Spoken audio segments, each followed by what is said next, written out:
이야기. Hi, I'm Shane with the Drum Center of Portsmouth in Portsmouth, New Hampshire. We are on the web at drumcenternh.com, and today we are featuring the gorgeous Canopus Zelkova series snare drums. Now, for those of you subscribers that have been watching our videos since the very, very early days, you may remember that we have actually shot videos of these drums. Hi, this is Shane with the Drum Center of Portsmouth in Portsmouth, New Hampshire, www.drumcenternh.com. What we have here today is something I'm beyond excited about, and this is Canopus drums. We're introducing Canopus drums to our product offerings.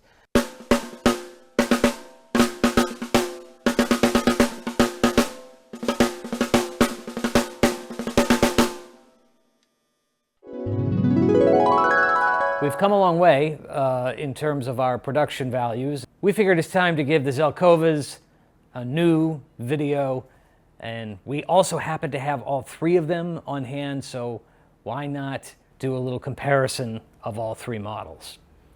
For those of you that are not familiar with the Zelkova, it is really one of the most special, if not the most special, snare drum that is manufactured today. Zelkova wood is 200 years old, and this is a hollowed out shell. This is not steam bent, this is not made of plies, this is actually hollowed out from a tree trunk. A carved out hollowed log is not very easy to do because wood has one job, that's just to stay straight. So to carve it out and make it stay in round is not an easy task, which is why not many people do it. Canopus figured out when they started making the Zelkova drum over 30 years ago that they needed to cut it at a certain profile in order to maintain its rigidity over the years. The wood itself has to be seasoned for 3 years before it's even formed into a drum shell. It's an incredibly labor-intensive process to make this particular drum.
If you're familiar with Japanese taiko drums, the shape of those drums is the inspiration for the shape of the Zelkova.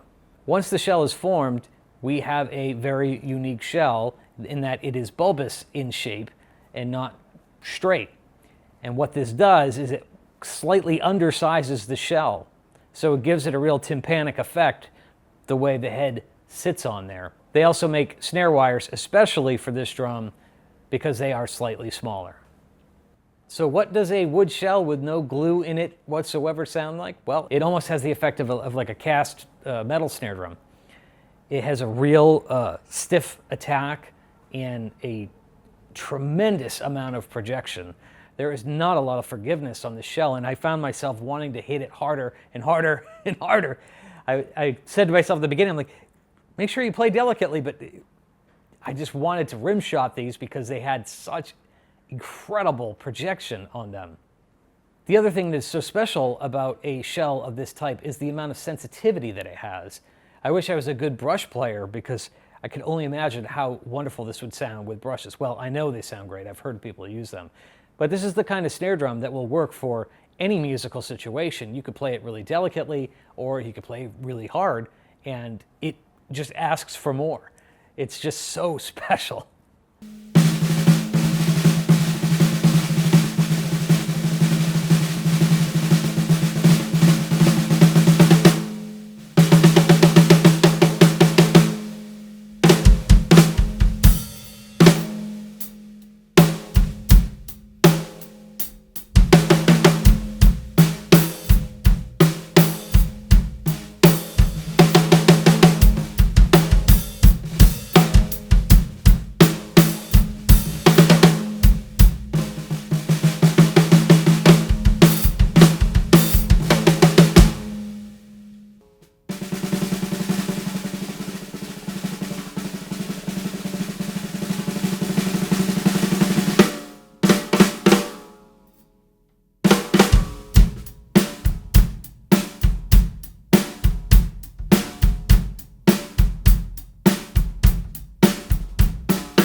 The 14x8 is a very special drum because that was our idea.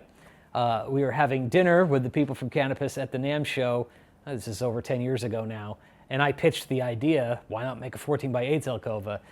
And they were, well, let's just say they weren't that responsive because they had to make a mold to make this shell, which is very, very expensive.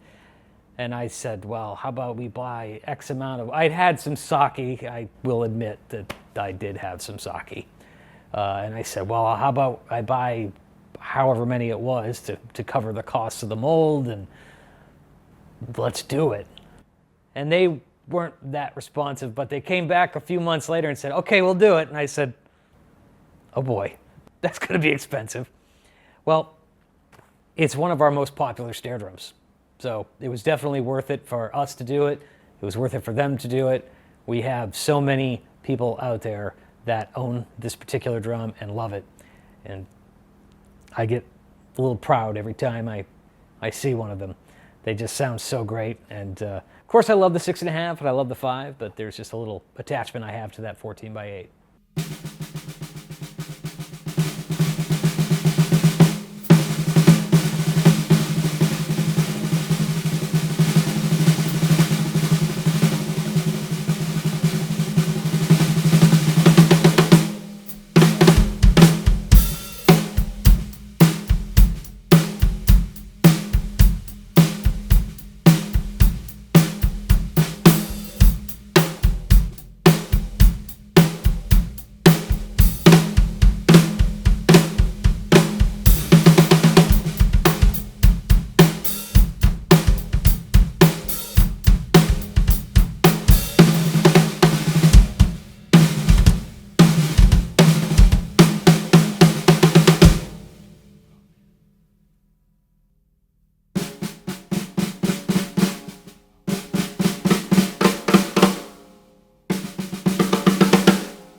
This is the kind of drum for somebody who wants a different sound or a different feel. It's also a true collector piece, the kind of drum you just pass down from generation to generation. They're not going to be able to make a lot of these drums as the wood itself is not plentiful. It's one of those gotta-have drums. Which one was your favorite? The 8, the 6.5, or the 5? Let us know in the comments below. We love to get your feedback. And if you want to buy one of these drums, the links are also right below in the description. Make sure you click that subscribe button so that you get notified whenever we post new videos like this. As always, thank you for the support.